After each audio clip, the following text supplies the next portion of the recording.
All you gotta do is just lightly spray it on like that, all around the edges. And then what you want to do is like you just want to kind of let it sit for a little bit. And then all you do is you just get like a wet, damp like cloth with like, you know, it's like soaked in water. And all you do is you wipe that.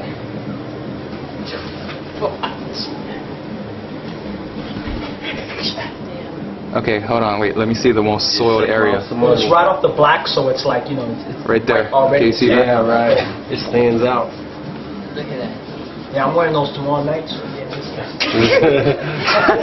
I'm glad I'm able to do this.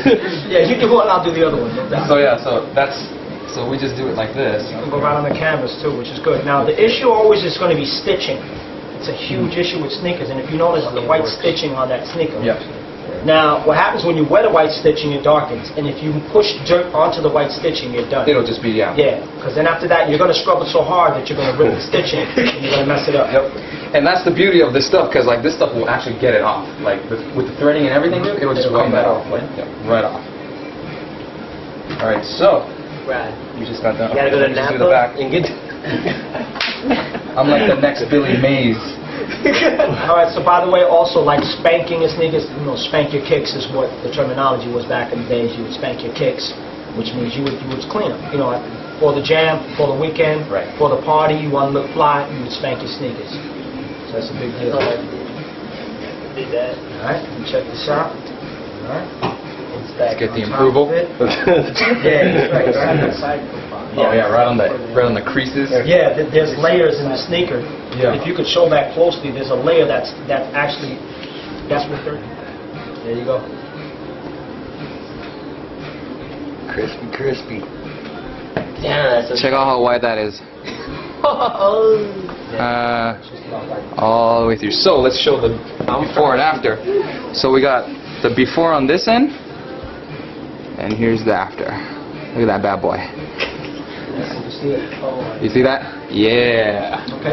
So this is a really good example because traditionally, you know, we couldn't afford Superstar Adidas yet. Like to get a Superstar Adidas from a pro keg was a step up, a huge graduation from a $16 sneaker, a $13 sneaker to like a $30 pair of sneaker, which is a shell top Superstar Adidas from back in the days. And on that note, what we're going to do now is what I'm going to do is I'm going to take this shell top. Now the shell top was, when you stepped up to a shell top, it was a big player. Now, there weren't white-on-white shell tops in the beginning. And I say player, that's a new terminology. Back in the days, you were just, you know, you were down dude if you had a pair of white-on-whites.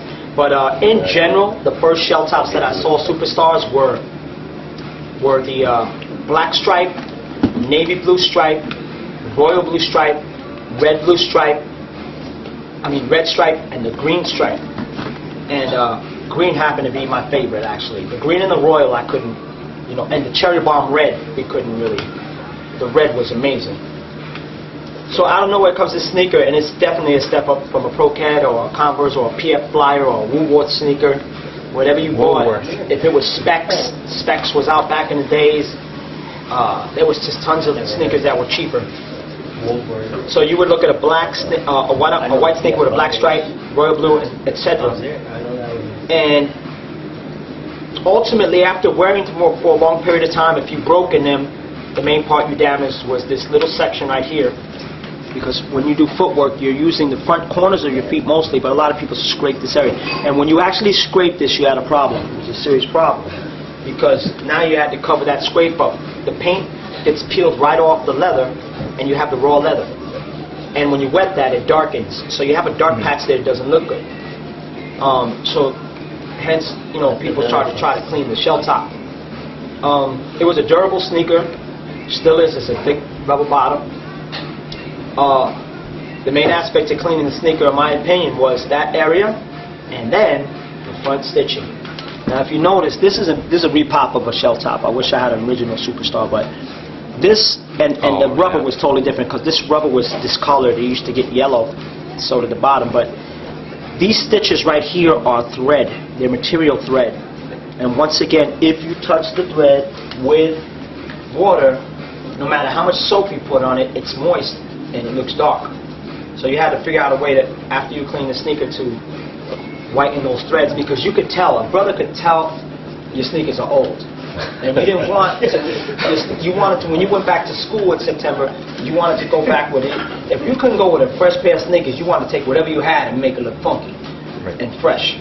And that's when, you know, the toothbrush, the scrubbing of the sneaker. Now, the threads are sensitive.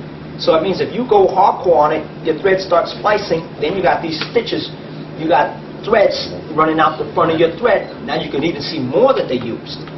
So you want it to go delicate. I ruined Adidas scrubbing the front, not knowing, and splicing my thread. I learned that way. Me, Dino Rock, Andy, all of us, we learned that way by making mistakes with sneakers.